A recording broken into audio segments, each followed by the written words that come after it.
Today I'm going to show you how to play the Pink Floyd song, Wish You Were Here. We're going to break it down into 4 easy parts. We're going to play the famous intro riff. Then we'll go over the 4 chords that you need to know to play the song. We'll go over an easy strumming pattern. And then we'll just put it all together and do a playthrough at the end. So my name is Kevin. This is the Guitar Learning Show. And my goal is to teach you how to play real songs as quickly as possible. So go ahead and grab your guitars and let's get started. So essentially, there are 2 intro riff parts here that are played slightly different. And they both have some chord strumming, and we'll go over that. So for the whole introductory riff part, you're going to want to play it with your pinky on the 3rd fret of the high E and your ring finger on the 3rd fret of the B. You're going to leave those fingers planted, and you're just going to use your index and your middle finger for everything else. So the way this starts is A, and then hammer on 2nd fret with the index of the A. Play the open D. Fret the 2nd fret of the D. Then now you've got your chord. Now play your chord. So that's just down, down, up. And do it very slowly. And on the up, just play the high E and the B string. There's no need to play any more than that. And it gives the chord a little more texture when you play the full chord coming down and you just play part of it going up. Okay? All right. And then after that, you're going to play open G. And then 2nd fret of the D, and then open D. And then you're going to make a G chord and play that. All right, now we are back to the first part of the opening riff, except now we're going to add in this G note, which is the 3rd fret of the low E string. So we're going to go.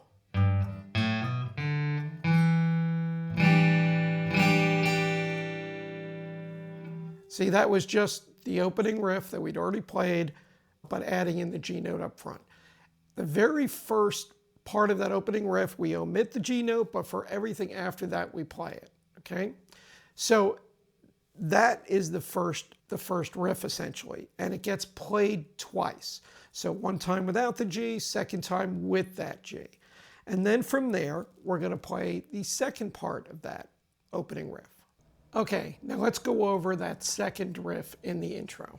So the first part of the second riff is the same as the first part of the opening riff, of course, with that G note added in. So we're going to play.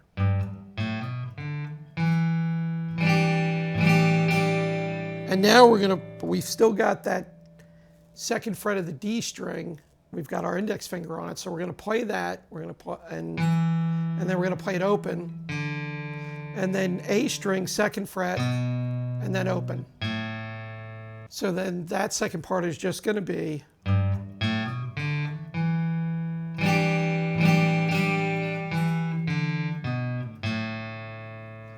And then we're going to make an A7 sus4 chord, which it sounds a lot harder than it actually is. So all you're going to do is, as I mentioned, we keep our ring and our pinky planted the whole time for this entire introduction. And we are going to place our middle finger on G2 and our index on D2. And then we're going to strum 5 strings, so from A down. So we just. And that's it. So that part is going to go like this.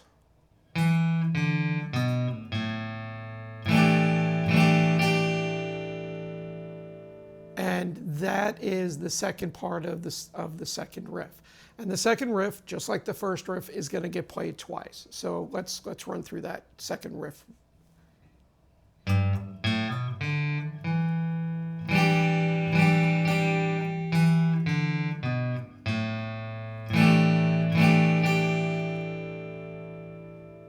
All right, and that's it. So you just play that. And all right, let's run through those intro riffs.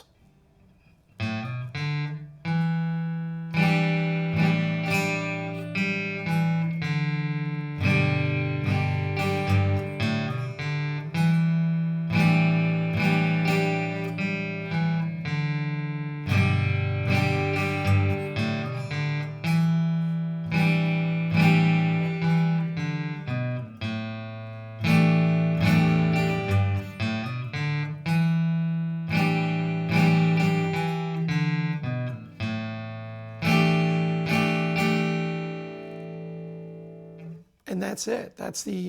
Those are the intro riffs. And then from there, there's a transition where we play a G chord. And just to make it sound different, I just play it with 4 strums to the bar, and you play 2 bars. So it's just your open G, your big G.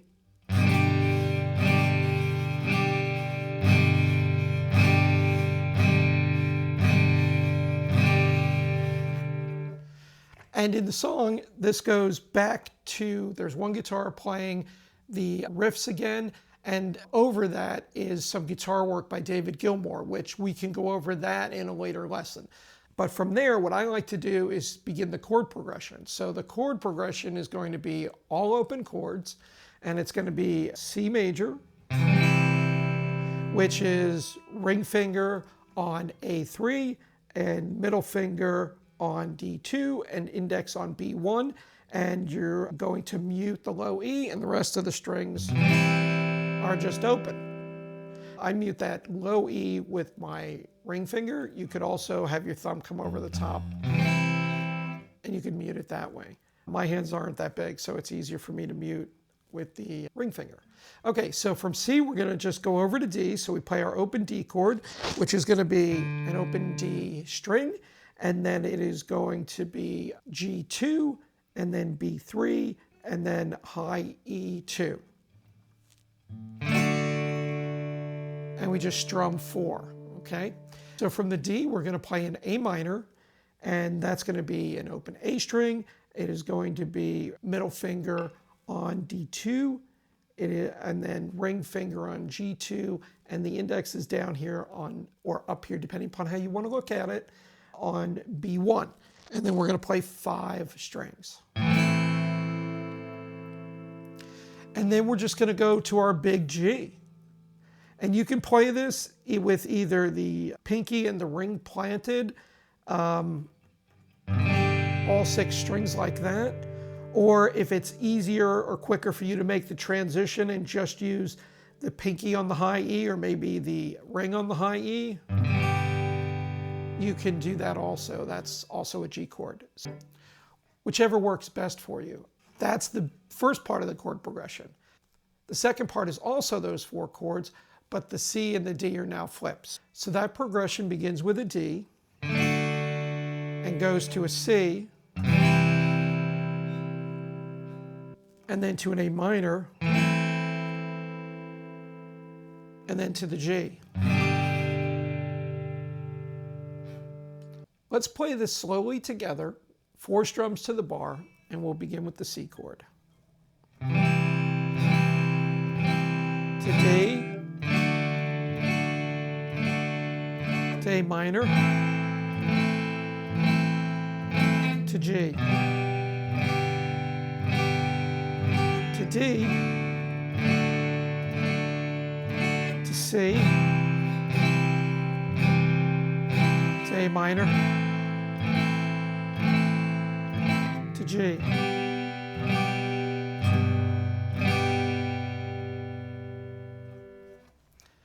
And that's the chord progression. So that's a simple strumming pattern.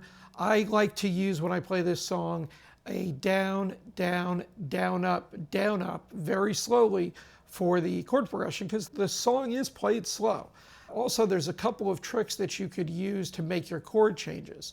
So we go C, D, A minor, G, and then the G goes to a D. So if you happen to play the big G, which is with your ring and your pinky both planted, so you can go from your G and lift up everything but the ring, right? Leave the ring planted, that's your anchor finger, and then move your index and your middle, the index here to G2, and the middle over to high E2, and play your D chord. So you're very quickly switching.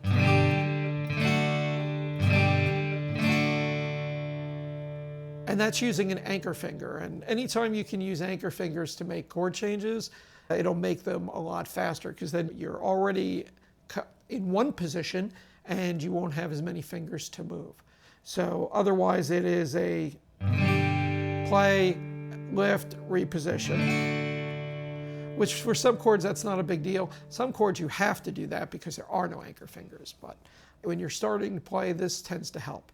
And then there's one other chord change you can make where you have an anchor finger, and that's from the C to the A minor.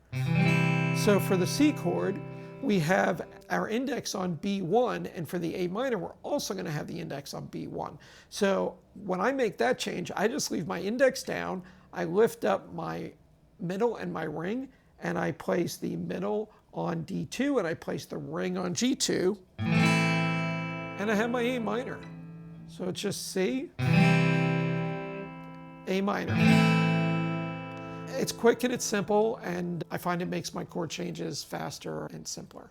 There's one other technique that's important to use when you're strumming chords that I'd like to point out, and that is when you are making a chord change and your very last strum is an up strum, you should lift your fingers off the string and just play the bottom 2 or 3 strings as you're coming back up. And while you're doing that, move your fingers to the next chord. It'll sound clean even though it's not the chord. And if you listen to a lot of songs, you'll hear this technique being used. So using it for our chord progression, we'll begin with C.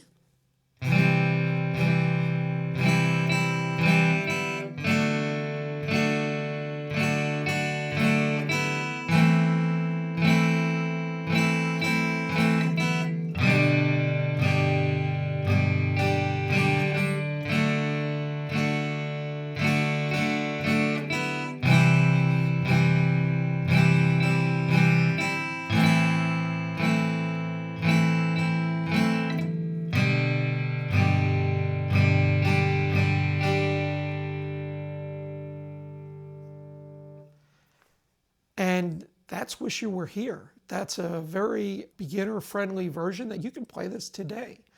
What I would suggest is when you're working on the opening riff, I would play that very slowly until you get it under your fingers and you just get used to how to play it. Well, now that we've gone through the structure of the song, let's play it together. Let's begin with the intro riffs, and then we'll move on to the chord progression. And we'll begin with the hammer on to the 2nd fret of the A string.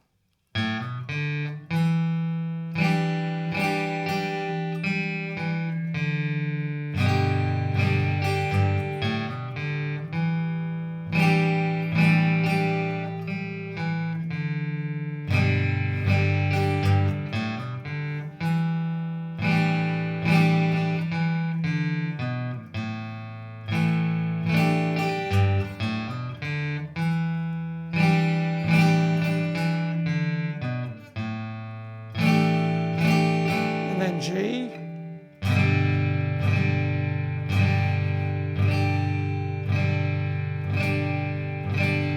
and then C, down, down, up, D,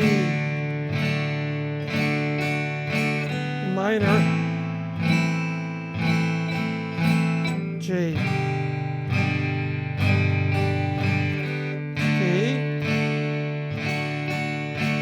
C,